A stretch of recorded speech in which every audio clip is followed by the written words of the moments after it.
Alexandre Dubé. Aussi véridique et authentique que son information. J'ai une question pour vous deux. Benoît Dutrisac. Je suis là pour aider. Qu'est-ce qu'ils veulent, Mario? Mario Dumont. Une réduction de la tâche puis une augmentation de salaire. Ben, c'est cave. C'est des crapules. C'est cave, dire ça. Ils ont tellement tout. Non, ils ont déjà eu plus. La rencontre Dutrisac-Dumont. Fais un petit effort. Effort.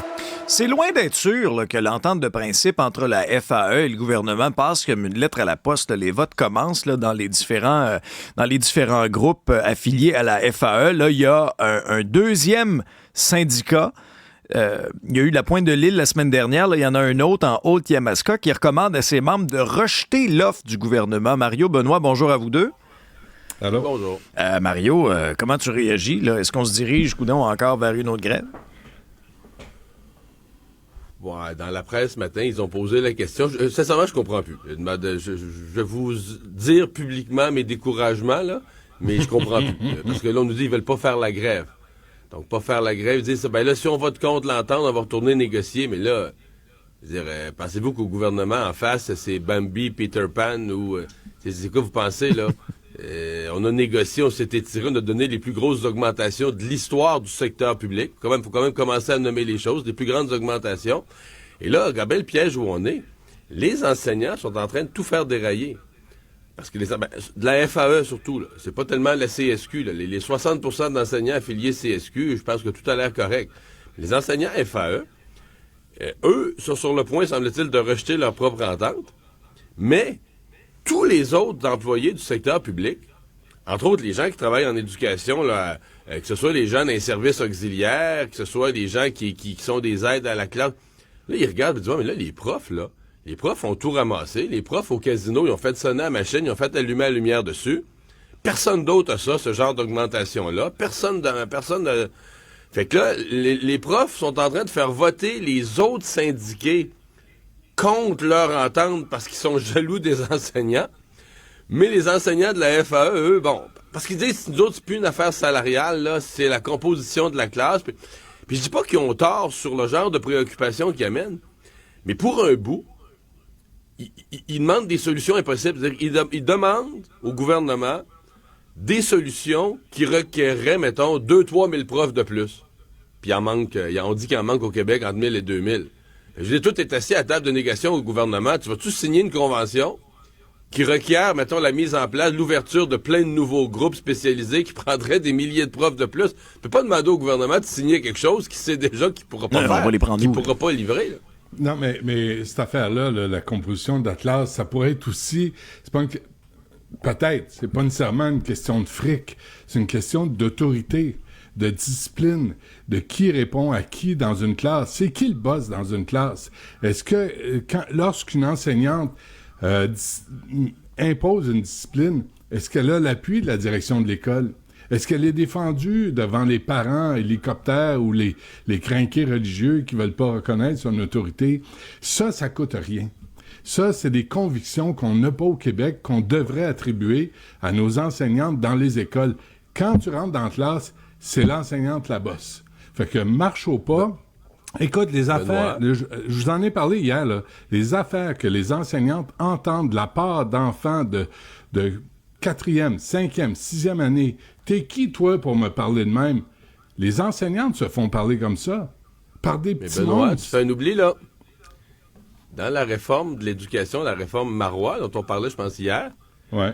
tu le sais, là, que le mot autorité, l'idée qu'il y a un prof ou quelqu'un est en autorité dans la classe, ça a été retiré, ça a été interdit dans la rédaction, tu sais ça, là. C'est mal vu, ça. Donc là, toi, tu nous arrives 20 ans après, aujourd'hui, avec ta priorité. Mais t'es plus là, t'es vieux jeu, là. Ils c'est peuvent plus ça, bien- l'éducation, aujourd'hui. Ils peuvent bien avoir refusé que tu rentres d'une classe.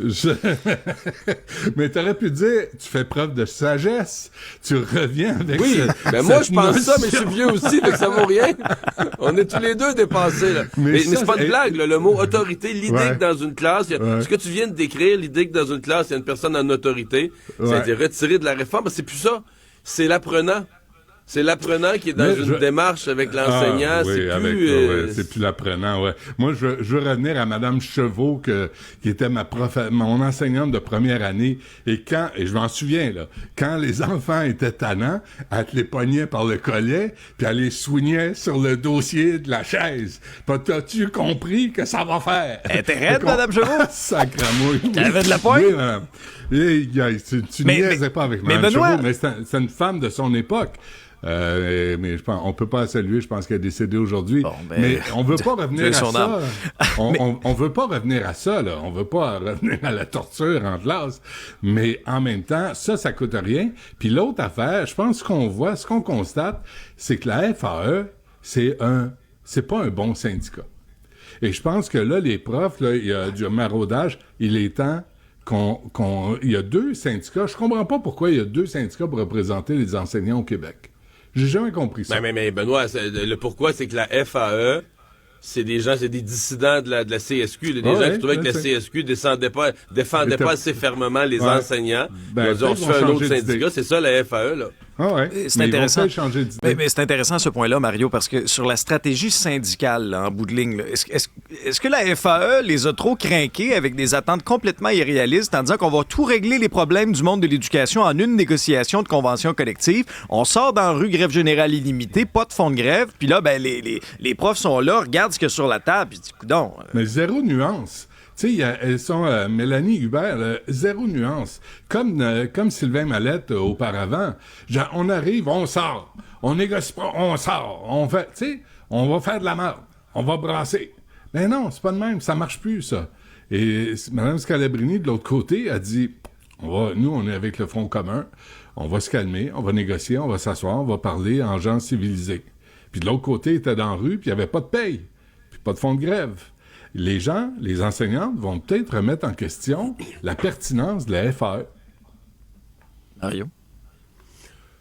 Mais tu sais, Alexandre, la réponse est un peu dans ta question, là, tu sais, c'est parce que moi, je l'entends, là, des gens de la FAE qui mesurent la convention collective ou la proposition de convention collective qui est devant eux, mais qui la mesurent en mettant dans la balance l'ampleur de leur sacrifice, en disant, nous, on n'est pas comme dans le Front commun où ils ont fait juste 9 jours de grève. Là, nous, on a fait 20 quelques jours de grève, puis on a perdu notre paye.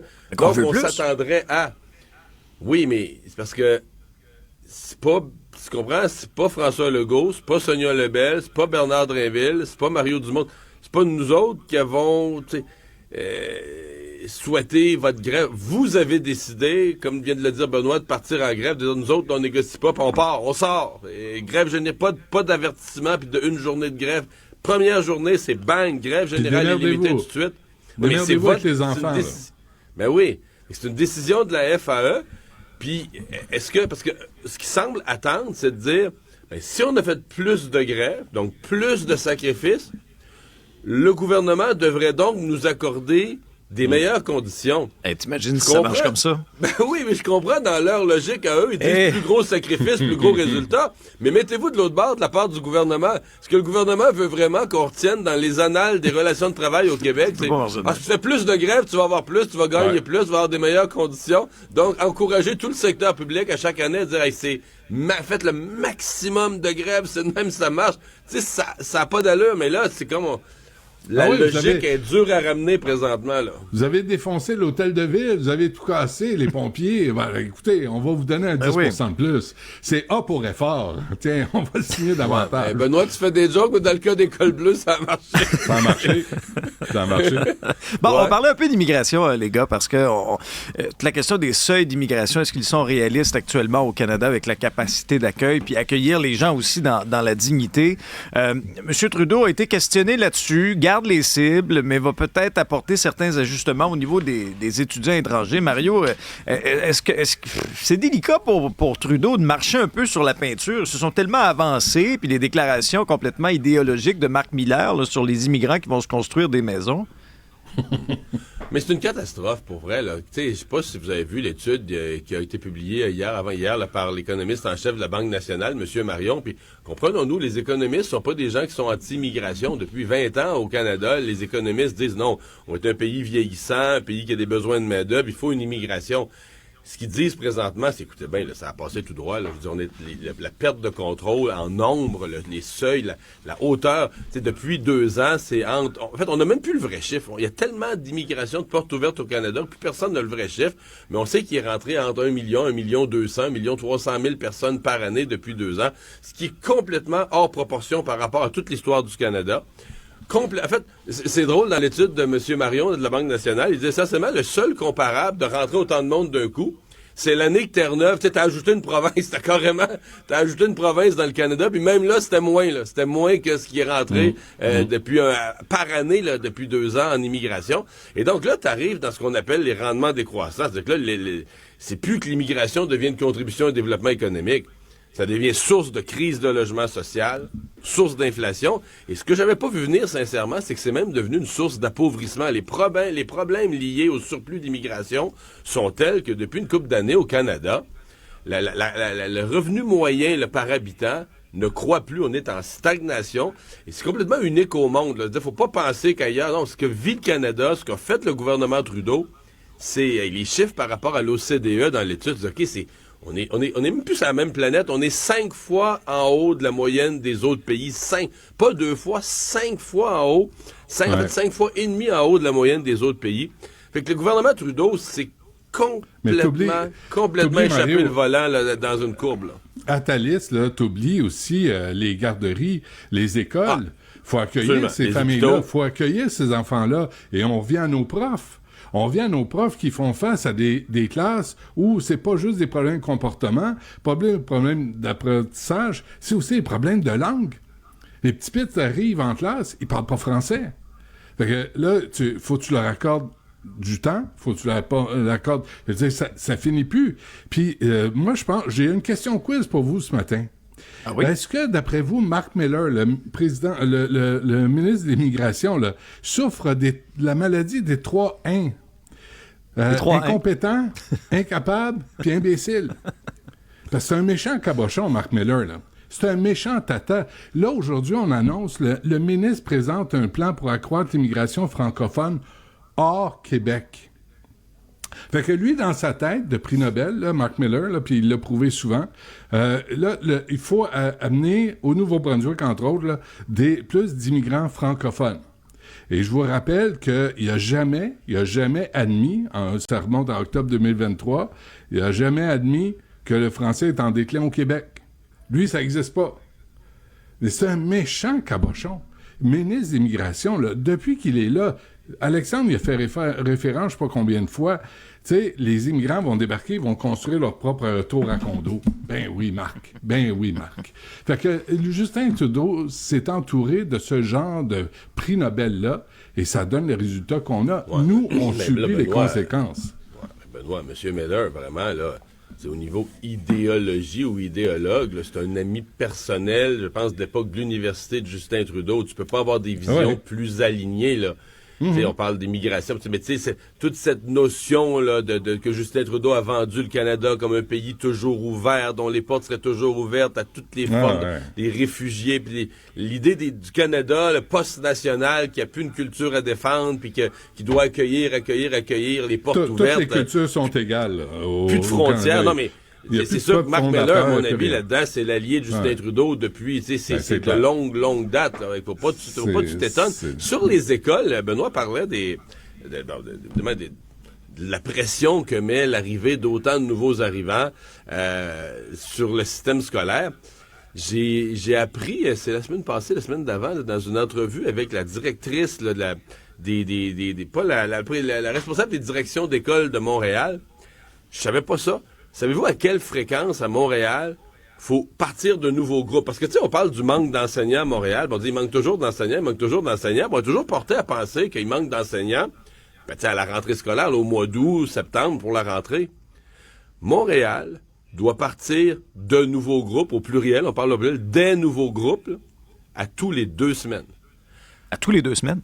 À tous les 2 semaines. Ah, à tous les 2 lundi matin, il y a des nouveaux groupes. Ils rentrent tellement de nouveaux arrivants. Puis là, Benoît l'a souligné, pour une partie, ces jeunes-là, baragouinent le français. Fait que là, faut que tu pars un nouveau groupe où les jeunes... Ça peut être un groupe d'accueil s'ils parlent vraiment pas français, mais dès qu'ils parlent un peu, On va essayer de l'exploit, de leur faire apprendre les maths, la géographie, toutes les autres matières en français, dans des cours en français, alors qu'ils maîtrisent même pas la langue. Puis là, je parle même pas des cours de français eux-mêmes, là. Ça retombe sur les épaules de qui?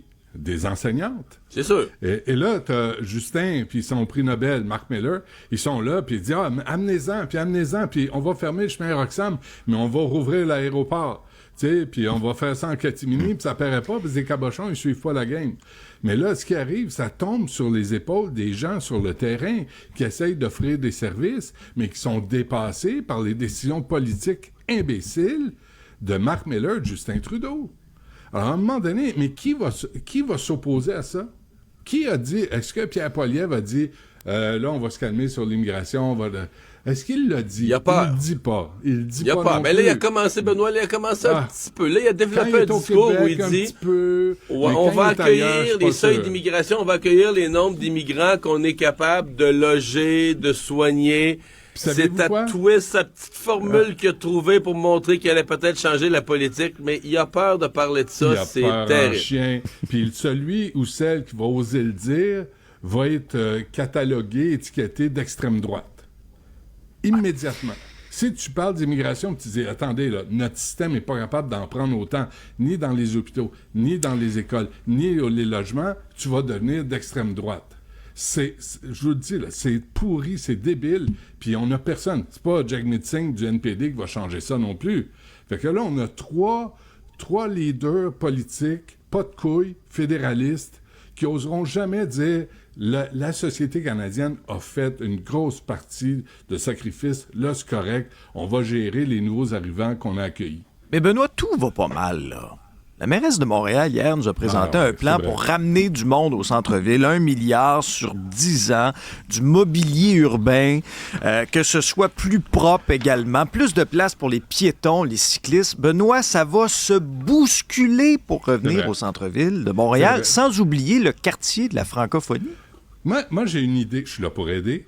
J'ai une idée pour relancer le centre-ville de Montréal, mais là, que Valérie Plante démissionne. Déjà, là, ça va aider. Qu'elle quitte, là, parce que, tu sais, juste pas ton souffle.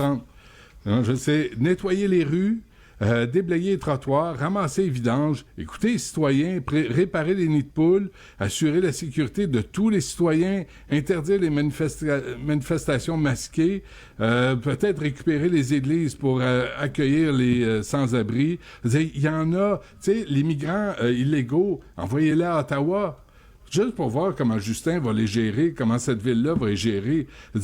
Dans son propre arrondissement, elle pourrait commencer par ça, Valérie Plante. Tu sais, c'est criminalisé, c'est placardé, c'est sale, c'est crotté. Les gens se sentent pas en sécurité. Les restaurants ferment, les bars ferment. Puis elle pense relancer le centre-ville avec des plantes taillées sur mesure. Elle me rend complètement fou. Tu sais, c'est cette idée, mesure, je sais pas qui autour de la table s'est dit « Hey, ça, c'est excellent. Là, on a un plan de match, là, monsieur. » Puis en passant, là, c'est pas un quartier de la francophonie dont on a besoin, c'est une ville de la francophonie. C'est Montréal, l'île de Montréal, en entier francophone. Mario. C'est ça. Et le jour... Ça en dit un petit peu long. Mais ça en dit un peu long quand même, Benoît. Quand on dit le quartier latin va être le quartier de la francophonie, moi, je trouvais hier, quand j'entendais ça, on était un poil de dire, ben là, le reste du centre-ville, oubliez ça, parce qu'il y a du français, là. C'est clair. Hein? On abandonne... ça dit. Mais pour le reste, moi, on pourrait être cynique à l'infini. Je sais pas si vous avez entendu, la mairesse a commenté que ce qui a été fait au parc Émilie-Gamelin, là, les petits animaux puis les petits pots de fleurs, tout ça, ça a amélioré la sécurité dans le quartier. Ben, ça a l'air, en tout cas. Ouais, pas ça qu'on constate, nous autres qui le vivons, là, qu'il y en a 2 pieds tous les jours dans le quartier à Cube Radio. Ceci dit, tu sais, relancer le centre-ville de Montréal, là, ce serait un chantier épique, là, ça prendrait des milliards d'investissements qui viendraient du secteur privé, qui devraient être encouragés à réinvestir. Quand t'entends la mairesse de dire, on va fermer une rue, on va la rendre piétonnière, puis après ça, ben, on va mettre 2 bancs de parc, puis une plante, ça va relancer le centre-ville. Le plan est démesurément petit par rapport à l'ampleur de ce que tu vas accomplir. Là. Non, mais toi, tu dis, ça prend des milliards, là. Je suis pas sûr que ça prenne des milliards. Tantôt, tu parlais, M. Leblanc, là, de la Chambre de commerce. Juste il est pas impressionné, en tout cas.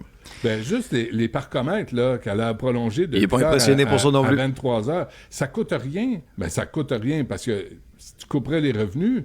Mais je veux dire, ça là, t'as-tu le goût de venir à Montréal? Si tu veux relancer le centre-ville, faut que tu donnes le goût aux gens de revenir à Montréal. Puis on a peu le goût de revenir. Puis dites-vous une affaire, s'il faut le relancer, c'est peut-être parce qu'on l'a peut-être un petit peu détruit et malmené. Oui. Mario, Benoît, merci à vous deux.